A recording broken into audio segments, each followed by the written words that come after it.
from the quick unboxing, first glance review, I'm now going to move in to the in-depth review of everything in the box. Now this is just my opinions, you can post what you like, but I mean, you've already seen the figure in the after skit.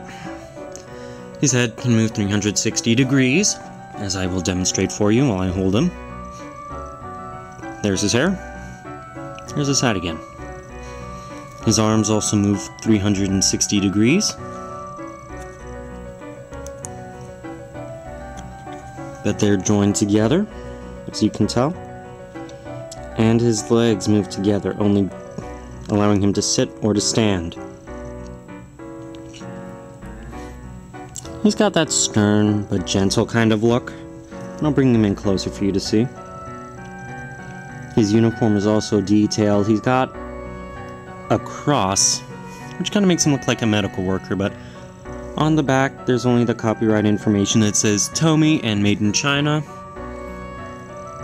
But he completes the set. He's even got his little ears in the molded plastic. Now, I'll pull him out of the picture and we'll move on to the vehicle he operates. The excavator.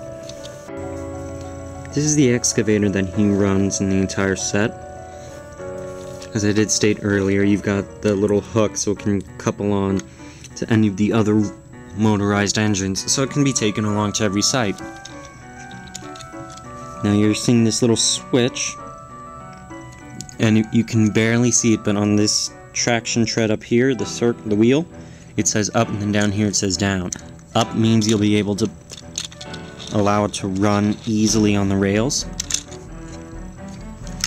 And if we put it in the down position, you can run it on any other surface, just like a real excavator. I'm not sure there's one that runs on rails, but if there is, that's really cool. Now, the cab itself has a full motion of 360 degrees, and for me that's really cool. It's also got a pretty big and deep bucket, so if anyone has the Trackmaster Oliver and decides to buy this set, it's excavator on excavator. The cab is a nice white and mostly clear glass for the operator, and it lifts up so you can sit him down in there. Like so. Ta-da! Then you close the canopy and he can get to work. What you may not see, but now you will, is this little yellow dot. You may think it's just fake, it's just paint, but it's actually molded into the excavator. It's painted yellow on the nice top, so it looks really accurate. We look in the back. Oops. Right here is a sticker or paint, but it's mostly paint. Right here it feels like a sticker, so I'm guessing that's where the exhaust would be. And then there's another sticker right here on the side. And I mean, it's got a really good deep motion, but if you listen carefully, and I'll bring it close to the camera microphone so you can hear, you're gonna have that subtle clicking noise as you turn and move the arm. Now, I'm not exactly well, I'll go on with what I was saying before. I'm not exactly the creative person, but if you see this screw right here, you can take it out with a Phillips. You can take it out with a Phillips screwdriver and remove the bucket and put something else in its place. I'm not the very creative sort, so why don't you guys comment and say what you would like it to be turned into? You know, from time to time when you see it in my videos. Do you want to see it as an excavator crane, just an excavator, or doing something else to make it part of the really useful repair crew? Now this part I thought was really cool. You know, you don't really get a lot of vehicles these days for the Play Kids figures, which are mainly available in Japan in their sets. But this one takes the cake because it's really cool, it's accurate. You can see the piston here on the arm. There's one up here that isn't fully shown, there's another there, and then you got some what looks like bolts and everything. But overall, I mean, it's a really cool vehicle. and I definitely wish I had more of it, and the figures with different faces like you saw in the box earlier, because that's what really brings the appeal to it. It's one of those things where if a kid just wants to leave the trains where they are, he can mess with the excavator to have some more fun. Now let's move on to the next vehicle. The next vehicle in question is called the Tampa Express, and I've already stated it earlier in the video when you saw it in the actual locomotive working from the promo video. It's actually what I consider for the US to be a spike puller and a spiker at the same time, in which case its arms will pull out the old spikes, put in new ones as the locomotive itself just slowly moves along.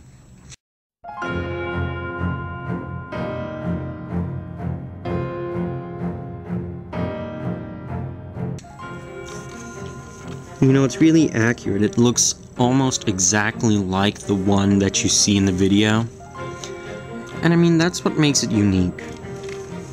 Unfortunately, it's not battery powered, but I don't really mind. You know, it's just part of a really cool set. Excuse me. So, we'll take a further look into this. You can see they even painted the arms on the mechanism to be yellow, which makes it that much more accurate. You even have the words Tampa Express up top. You even have one of the ventilation shafts right here. And of course you've got steps to climb into the locomotive itself. You also have the name Placer and Thur. Forgive me if I mistake that, I don't know how to pronounce it. I'm guessing that's their manufacturer in real life. And as we look to the front, you can see all the lights here painted in silver, and the windows are painted in black. Even the windshield wipers, you can see them, they're painted, which is really cool. It's kind of the same on the other side for the Tampa Express locomotive, and then you got the two windows in the back. You take a look at the roof, and I know most people aren't going to want to see it, but you know, it's really cool, it's accurate, and it looks nice. So, what activates this cool little feature? Allow me to show you. On the underside, if anyone who has the Thomas and the Jet Plane set, you remember the Jet Plane has the engine driving wheels with the rubber tires to make the light come on. Instead, the wheels here are complete, have the little teeth in them, so that way when you move it along the line, in either direction, it runs the locomotive's working system. I'll show you a little bit right now with my own hand.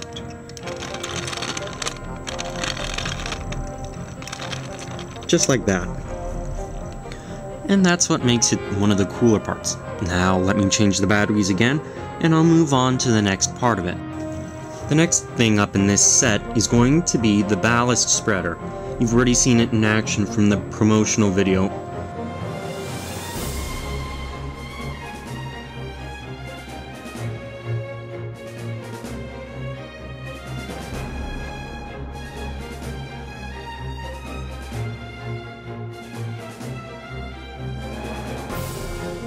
In real life, so they decided to make it a cool toy train.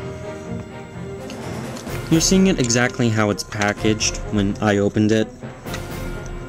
That looks really funny, if you ask me, because it's like a little, it's like a grunt from Halo when it's scared and it's holding its arms up in front of its face, or a little kid when they're frightened. So I thought that was really cool and kind of cute. The sides share the same sort of detailing, and in the back, you got a coupler. But right above it, right there, is plastic to indicate the knuckle couplers that they use in Japan. So, let's move in on it for a bit more closer up detail. You can see the windows and the door and the steps. Possibly some of the cabinets to open up to maintain the engine itself. The manufacturer name, that is Placer and Thur. If I get that wrong, please let me know and I apologize. You got some more of the painted windows, the painted blue line and the numbering, and also identification. Another door with its steps, which I think is really cool. There's a lot of detail packed into this. If you move to the back,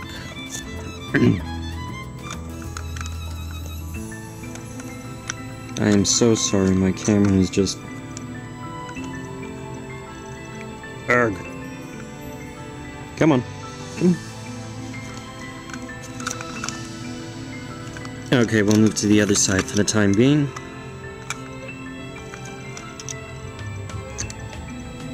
And it's kind of the exact same as the other one, on its opposite side. It's the same detailing and whatnot. And I'll jump to the roof since there's not much to see. Ooh, look at the roof. Wow, you can see way through it from this angle. But here you've got your on and off switch. There's no battery in it yet, but I'll show you how to put it in later. Okay, I'm just gonna try and show it to you like this. But you've got the lights up top, you know, that's really cool. You even got the little windshield wipers again. You can barely see it. And then you also have the manufacturer name, Placer and Thurer. Again, my apologies if I screwed that up. And then it looks like you got those little tail lights, or the hazard lights you would find on a car. And the little plastic to indicate their Japanese knuckle coupler. We move to the front and we see it's got one of those old hooks. One of the hooks we see on the Trackmaster engines. That'd be Emily and Molly. I don't think they put them on any more of the other ones, but if you have older Tomy ones, such as M.O.W and others, like Hank, Harvey, I think I'm leaving someone out. I'm not sure, but please remind me if I do. I know I mentioned Emily, Molly, Hank, M.O.W, Harvey, and, you know, I think that's it. I don't know any others, but anyway. To disengage the face, freedom, ta-da! And here are the ballast regulating arms. They've got a great deal of motion. Behold, I am a praying mantis! Haha! Okay, yeah, I'm really sorry, that's embarrassing, but I can resist. You've got some detailing here, and I'm guessing that's what helps to regulate the ballast in Japan. But, you know, overall, to me, this is just one really cool engine. And up here on the front, you've got your window, the windows. I'm so sorry. I'm not sure what this black part is, if that's just a bigger window. If it is, then you know that's really neat. If it's not, then I'm guessing they didn't want it to be the yellow that it is. You've got the lights built in at the top, you know, painted in with the silver. And then, of course, you've got your windshield wipers. So I'll move on to the next part of this set, and then I'll show you how to put the batteries in it. One more thing before we move on, I think I forgot to mention that the ballast regulator runs behind the Tampa Express, and they both go, I think, about the same speed, but there's like a few yards good distance, so the job is done right, so thanks. Sorry about that. We're gonna move on to the dummy diesel engine of this set, and I'm pretty sure everyone knows why I'm calling it a dummy. But anyways, no, it's not because it's stupid. You take a look, and it's actually fairly accurate as far as I've seen this diesel model before. I'm not sure if they have this space per se, but if you're wondering what this plastic part and this one have to do with the set, I'll show you in a minute. You saw it already with the first previewing of the unboxing of this set, so now I'm just showing you the engines completely. Very good on detailing the front. Here we are.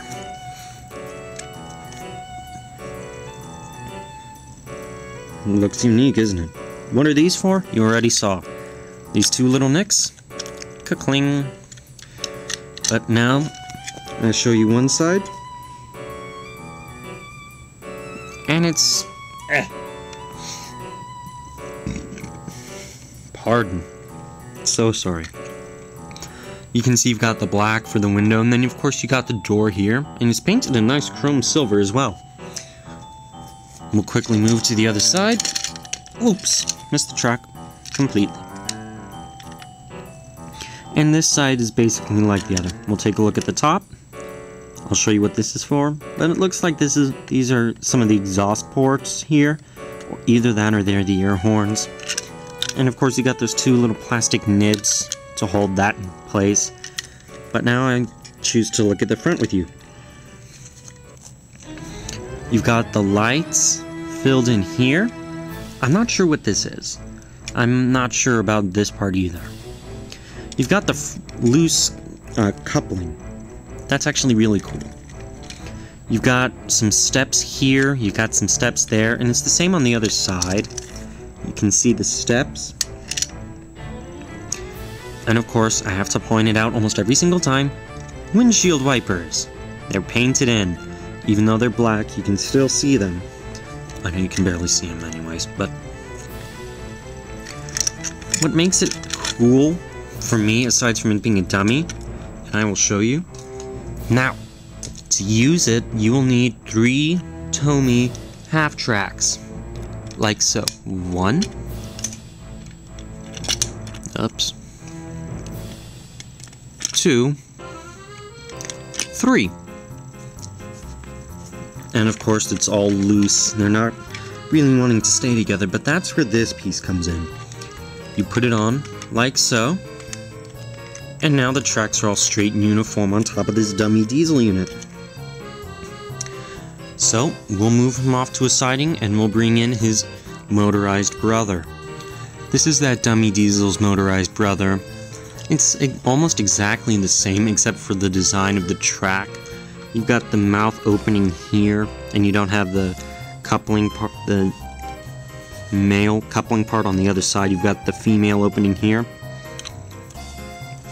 But it's almost exactly the same, even on the detailing on the front, on the roof, and on the sides. The only main difference is the on-off switch located on the top of the cab, and that it only has one coupling. So there's not much more I can say about it. It's exactly like its younger brother. Well, its little brother. They're basically twins, except one's motorized, one isn't. So I'll move on to the final part of the set, and that's where I will become the Chatterbox. The last part in this set is this one long freight car. Not essentially freight car, it's a breakdown crane. And it's actually very good on its detailing. I don't know if Japanese cranes, or any cranes that I've known, have 3 axles. But I do know cranes have had 2 up to nearly 10 axles before. I know we have some of those in the States. And sorry that my hand's covering it up most of the time, but it's actually a fairly big piece of rolling stock. I'll start out on this side, and we'll begin with its accompanying flatbed. I'm not sure what this part here is for, but they did paint it to match the seafoam green of the cab of the crane, and they gave it some white lining, so it looks pretty cool. I'm not sure if you can see this on the camera. I'll try to zoom in for you. Ugh. There you go. You can see the detailing. Focus. Stupid thing. There you go. You can see the detailing on the wheel covers, and I'm guessing it's supposed to look like a bogeyed flatbed. I'm not sure if it is, but if it's just a single double axle flatbed, that's really, really cool with how accurate it is. Now I'm going to move to the crane arm holster. Anyone who has the Hit Entertainment Trackmaster, the Tomy, or the TAKARA TOMY Plarail Mavis, both of those, any of those, they came with the breakdown crane, or if you have the Thomas and the Truck set, or that Diesel Trucks expansion set that came with the crane, or that expansion pack. Okay, you get my point. If you have the breakdown crane as they made it for Thomas and Friends, it's just got that space in the arm and then the one peg on the flat car in front of it to hold the crane's arm, so that way it doesn't fall off. But here you've got And I'm sure you can see it, 2 pegs to hold it. So I thought that was pretty cool. And now we'll move on to the front of the crane. And since I can't show you it completely, I'm going to show you the front of the arm. No, don't focus back there. Put your focus on the thing up front. There you go. You can see on the crane arm just what's here. There's quite a lot of detail. You've got the 2 hook. You got the double-pronged hook here, which I like to call the anchor hook, and then the single curved hook right there. You've got your little coil pulley right there. So if these 2 were actually able to move up and down from controls of the crane, it would work this one, and then there wouldn't be another one on this plastic tidbit there for that one.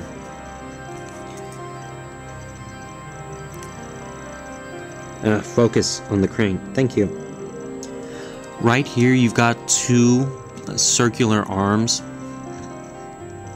and my best guess is that's the coiling for the crane whenever you move it up and down, and that's where this plastic part pulls into play. If everyone's seen the inside of those crane arms on the breakdown crane for Thomas and Friends, there's a lot of spaces in there.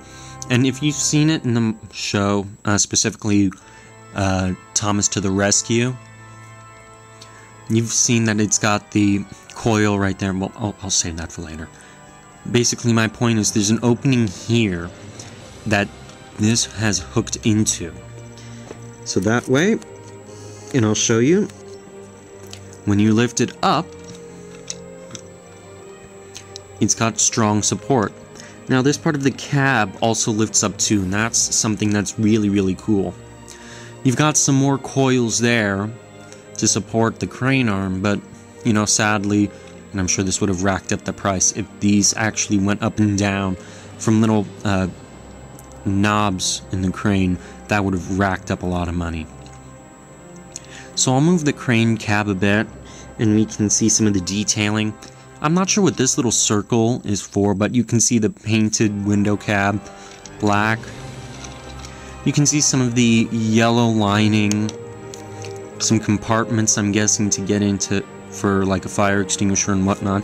You've got some vents here, you've got your door, not sure what this is. You've got a lot of painted windows in there. You even got the plastic engraving, the handrails. Let's see if I can zoom in on that.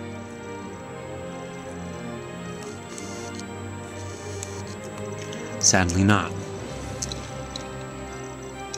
We come to the back. I'm guessing this is a light, as is up the one up front, so that the workers can see what they're doing. You've got another one of these little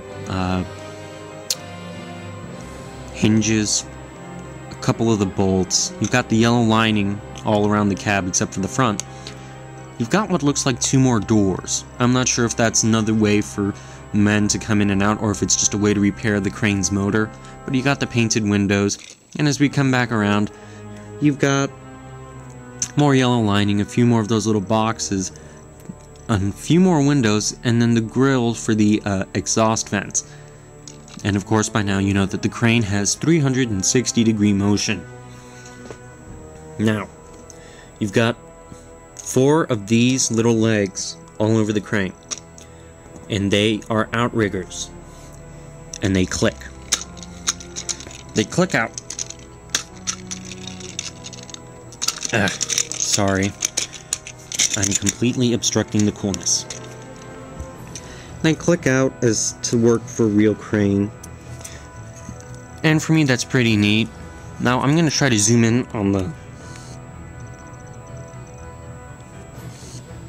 Focus. There you go. Take a look at all this detail packed in right there. That's really cool for a 3-axle crane.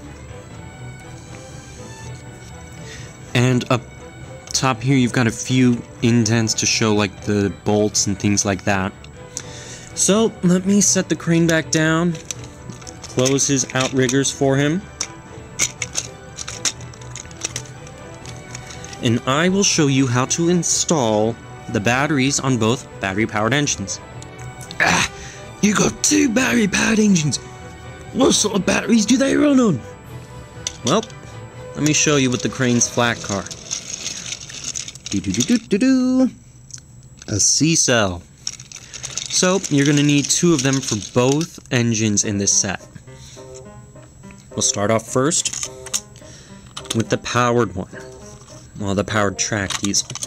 You can't lift it up, but you can see the text here saying that you need a Phillips screwdriver. Righty-tighty, lefty-loosey, people. Now let me see if that's done the trick. Nope, still need to go. Just a little bit more. Oh, what do you know? You do not need 2 C-cell batteries. You need 1 C-cell battery, as far as I know, and then 1 AA battery. Install the AA like such. Put back the wheels. And now tighten it. I will admit I am completely flabbergasted. That is the first time I've ever seen anything like that. And oh, I think I may have put it in backwards. Oh well, I'll fix that later. Yeah, I'll fix it later. Now we'll bring in the ballast regulator. And this one you don't need a screwdriver, so just hold them black sides, squeeze in, pull up. Ta-da! You got a dead weight at the back. Seems like mine's rusting. Anyway, I can fix that. Put in the C-cell battery. And voila! You've got an operational engine.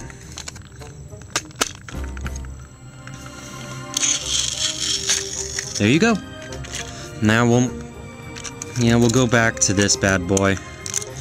I am so sorry.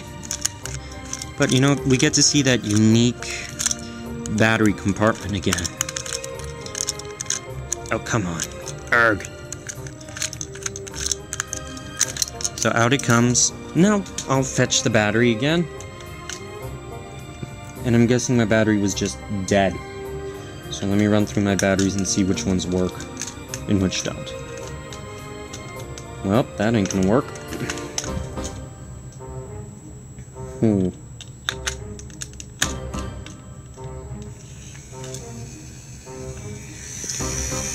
There we are. Life. So, I'll screw him back in, and I'll show you the, I guess you can call them funky if you wish, but I'm going to show you the combinations you can do to have a repair train set.